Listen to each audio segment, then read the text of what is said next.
warahmatullahi wabarakatuh. Bismillahirrahmanirrahim. Alhamdulillahirabbil alamin. Wassalatu wassalamu ala asrofil anbiya'i wal mursalin sayyidina wa habibina wa maulana Muhammadin wa ala alihi wa sahbihi ajma'in. Amma ba'du. Alhamdulillah, puji syukur kehadirat Allah Subhanahu wa taala, mana pada kesempatan kali ini kita dapat berjumpa dalam acara yang insyaallah kita akan sama-sama jalankan pada acara perdana kami di podcast Haji Bareng bersama Habib. Haji Bareng bersama Habib, yakni Al-Habib Habib bin Umar Barakbah. Insyaallah nanti akan kita berikan pertanyaan yang nantinya akan diulas oleh beliau tentang bagaimana hukum dan ilmu fikih yang akan disampaikan dan untuk dikonsumsi oleh masyarakat umum. Assalamualaikum Habib. Waalaikumsalam. Bagaimana Habib? Alhamdulillah sehat. Alhamdulillah. Nah, Habib, kita di sini ada ingin menyampaikan sebuah pertanyaan yang dimana ketika dalam perjalanan umroh itu kan harus banyak persiapan. Tentu persiapan di sini bukan hanya sebatas daripada perbekalan tentang pakaian atau barangkali materi yang harus dibawa. Nah, persiapan selain daripada itu, kira-kira apa nih yang perlu disiapkan oleh jamaah yang nantinya akan dibawa oleh jamaah itu sendiri. Lalu yang kedua, ada sebuah cerita dan pengalaman dari jamaah yang pernah berangkat, yang dimana dengan ada pemberangkatan itu dengan sistem umroh dulu baru bayar. Nah, kaitan masalah ini kita ada timbul pertanyaan bagaimana hukumnya nih terkait dengan masalah seperti itu. Yang mungkin bisa langsung dijawab oleh Habib kaitan masalah pertanyaan tersebut. Bismillahirrahmanirrahim. Alhamdulillah wassalatu wassalamu ala Rasulillah sayyidina Muhammad bin Abdullah wa ala alihi wa sahbihi wa man wala. Wala haula wala quwwata illa billah. Amma ba'd. Yang pertama terkait apa sih yang perlu dipersiapkan seorang ketika ingin berangkat menuju Baitullah, baik itu menjalankan ibadah haji ataupun ibadah umrah. Yang pertama, betul yang tadi sudah disampaikan, tentunya kita perlu menyiapkan secara materi. Atau kalau dikatakan kita pergi haji ataupun umrah itu wajib bagi yang mampu. Umrah berbeda pendapat antara ulama, sebagian mengatakan tentang kewajibannya seperti haji, sebagian ulama lain mengatakan hukumnya adalah sunnah. Apa yang perlu dipersiapkan? Yang pertama adalah materi, ataupun ketika kita mau berangkat, akomodasi, pulang pergi, perjalanan dan lain sebagainya, atau kita katakan itu sebagai naskah kita pribadi yang ingin berangkat. Dan yang banyak dilalaikan oleh banyak orang, mungkin dilupakan adalah dia memikirkan diri dia sendiri untuk kemudian dapat berangkat haji tanpa memikirkan nafkah yang ia tinggalkan di rumahnya. Sedangkan kewajiban orang yang mau berangkat haji dan orang yang mau berangkat umroh adalah nafaqatuhu, yang pertama nafkahnya dia. Artinya dia harus bisa nafkah dia sendiri untuk berangkat, tiket pesawat kah, pulang pergi, hotel, makan dan lain sebagainya, dan nafaqatu man talzamu nafaqatuhu alaih, dan nafkah orang yang dibebani kepadanya. Jangan ada cerita sebuah keluarga kecil, ayah, ibu dan beberapa orang anak ngumpulin duit nabung ceritanya. Kemudian sampai tabungan mereka di angka 40 juta, berangkat melalui BND, Foreign Travel. 30 juta, 32 juta, 500 di keberangkatan September. Kemudian diskusi mereka sekeluarga, udah kita mau berangkat, siapa yang berangkat duluan? Udah bapak aja duluan, bapak kan kalau rumah tangga. Ya udah ya, 32 juta 500 kita bayarkan ke BND Foreign Travel, 7 juta 500-nya buat saya pegang. Istrinya ngomong, Pak, BND itu ada promo Jumat berkah 500.000. Oh ya udah, kita bayarnya Jumat aja. Jadi pegangannya jadi berapa? 8 juta, gitu. Dan sudah, kemudian daftar, berangkatlah dia dengan pegangan dia 8 juta, entah di kurs ke mata uang Saudi Real misalkan, sono. Takut memikirkan anak di rumahnya ditinggalkan, nggak punya tabungan. Dapur yang ada di dapur dah telur berapa butir, beras berapa liter. Nah, apa hukumnya ini? Maka dikatakan dia ini sebenarnya belum dikatakan mampu untuk berangkat umroh. Oh iya, siap. Karena nafkah cuma untuk dia sendiri, tanpa yang ditinggalkan. Sedangkan yang diwajibkan adalah nafkah untuk dia selama perjalanan, dan juga nafkah untuk orang yang wajib bagi dia, orang yang ditinggalkan, yang dibebani kepada dia, anaknya, istrinya. Itu yang pertama perlu diperhatikan. Banyak kita lalai, ini punya tabungan, udah berangkat dulu, rumah mah gampang. Tidak seperti itu konteksnya. Yang pertama. Yang kedua, tentunya kesehatan. Jangan lagi dirawat di rumah sakit masih pakai oksigen, masih pakai infus, kemudian udah tanggal berapa ini langsung berangkat, udah paksain lah di pesawat pakai infus, nyusahin diri sendiri. Tidak diperkenankan seperti itu, karena agama sifatnya adalah meringankan, bukan membebankan seorang untuk beribadah. Itu kan konsep agama Islam. Dan yang ketiga yang tak kalah penting adalah ilmu ataupun maklumat untuk ibadah yang akan dia lakukan. Yaitu Imam Ibn Ruslan di dalam Sofatul Zubat mengatakan, "Fakullu man bighairi ilmin ya'malu amaluhu matudatun latubbalu." Setiap orang yang tanpa ilmu mengamalkan suatu amalan, maka amalnya mardudatun latubbalu, tidak diterima, tertolak. Bagaimana Habib maksudnya? Maksudnya adalah ketika seseorang beramal, melakukan suatu amalan tanpa memiliki ilmu amalan tersebut, bagaimana mau diterima? Benar atau tidaknya itu kita tidak tahu. Ada orang atlet sepak bola, berhenti main sepak bola, kemudian dia daftar jadi dokter di rumah sakit. Apa yang terjadi? Bukan dia tidak kompeten, seorang pemain sepak bola jadi dokter, atau seorang mungkin dia pemain basket tiba-tiba kerja daftar jadi dikonversi jadi tukang jahit. Apakah diterima sama bosnya? Itu nggak bisa, nggak mungkin ngejahit seperti ini caranya. Ilmunya tidak tahu, cara menjahit tidak tahu. Begitu pula ibadah. Ketika kita di dalam materi duniawi mau mendaftar ke suatu perusahaan aja harus kompeten sesuai bidangnya. Begitu pula ibadah harus punya ilmunya. Seseorang ingin melaksanakan ibadah umroh, ingin melaksanakan ibadah haji, yang tidak kalah penting dari yang dua tadi dikatakan adalah ilmu untuk menjalankan ibadah tersebut. Seperti orang mau umroh, ada namanya arkanul umroh atau rukun umroh, seperti ihram. Nah, ihramnya itu dari mana? Bagaimana? Nah, itu kan ada ilmunya. Maka ada bab khusus tentang ihram, dimulai dari mana. Kemudian muharramatul ihram yang diharapkan bagi seseorang yang menggunakan kain ihram, nggak boleh untuk laki-laki memakai tutup kepala contohnya, kemudian memakai wangian, kemudian perempuan tidak boleh menutup wajahnya. Itu ada ilmu khusus di bab tentang ihram. Masuk rukun umroh yang kedua seperti tawaf. Apa itu tawaf? Bagaimana tawaf? Yang ditahu cuma biasa ngeliat di TV misalkan, oh tawaf itu muterin Ka'bah. Ini apa? Dia masuk, selesai dia ngambil ihram, dia masuk ke dalam Masjidil Haram, oh itu Ka'bahnya saya kelihatan, dia selfie, oh saya mulai dari sini misalkan, muter yang pertama, muter yang kedua, tanpa mengetahui tawaf itu dimulai dari mana. Ada orang memulai tawaf dari setelah Hajar Aswad ya, tapi dia nggak memperhatikan itu Hajar Aswad atau tidak. Setelah Hajar Aswad dia muter tawaf sampai tempat sebelumnya dia tuh udah saya udah satu, kemudian muter lagi dua. Padahal kan yang dihitung itu ketika dia sampai Hajar Aswad itu baru pertama setelah Hajar Aswad. Ini perlu diperhatikan, dimulai dari Hajar Aswad. Atau mungkin dia orang muternya jadikan Ka'bah di sebelah kiri, dia muter kebalikannya sih. Mungkin biar gak rame atau bagaimana. Karena ada ilmunya juga. Kemudian wajib di dalam tawaf untuk aurat, suci dari dua hadas, kemudian pakaiannya terhindar dari najis, baik di baju, di badan ataupun di tempatnya. Itu perlu diperhatikan. Ada ilmu-ilmu khusus tentang wajib-wajib tawaf. Setelah tawaf ada yang namanya sa'i. Hendaknya sa'i itu dimulai dari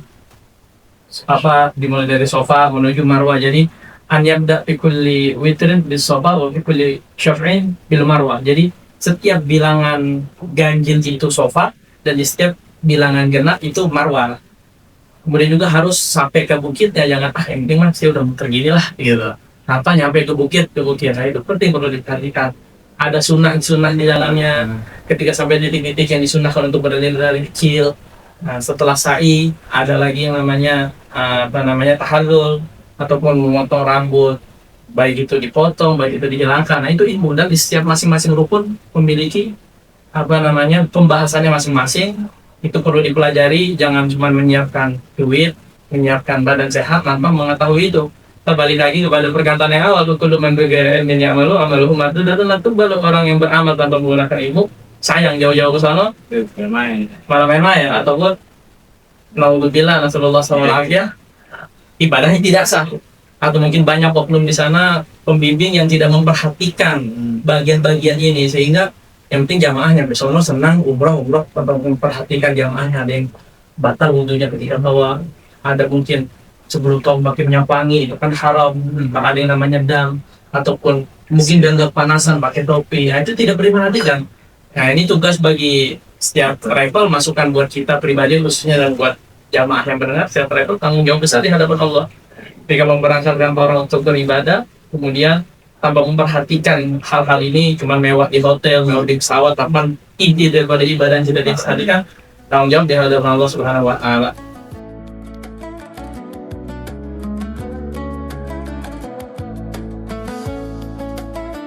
Alhamdulillah ya. Jadi untuk yang kedua, pertanyaan terkait masalah ada pengalaman dari seseorang yang pernah dia berangkat pada suatu travel gitu, ditawarkan yang namanya berangkat dulu lalu bayar. Nah, ini masuk kepada kategori bagaimana nih hukumnya kaitan masalah berangkat dulu baru bayar nih. Lalu bayar kemudian, gitu. Ya, umroh dulu baru bayar kemudian. Nah, ini hukumnya bagaimana ini, Jim? Bisa dijelaskan?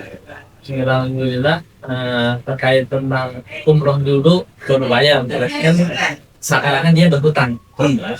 Yang pertama yang ingin saya sampaikan, masukan buat kita semua, kalau bisa guru kita mengajarkan sebisa mungkin kita tidak berhutang. Itu yang pertama. Di garis bawahi, sebisa mungkin untuk tidak berhutang. Apapun keadaannya, kalau tidak urgent, tidak terdesak, sebisa mungkin untuk tidak berhutang. Nah, terlebih lagi kita katakan ibadah umroh, walaupun sebagian ulama mengatakan kewajibannya seperti ibadah haji, ada pula yang mengatakan sunnah.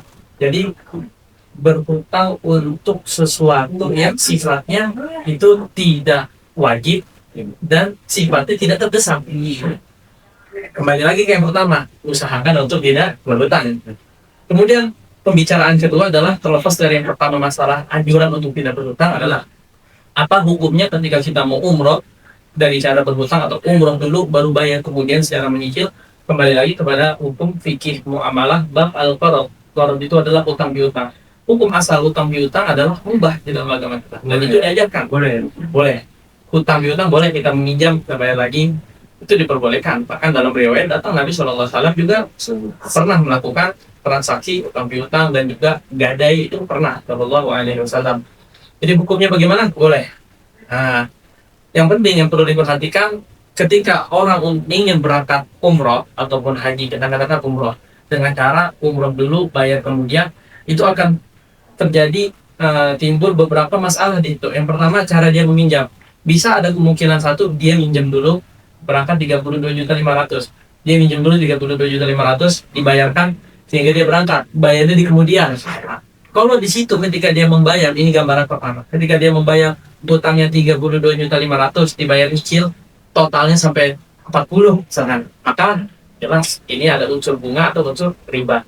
Jelas utang piutang yang di dalamnya terdapat menguntungkan salah satu dari dua pihak seperti bunga dan lain sebagainya, hukumnya haram. Ini pertama tidak boleh.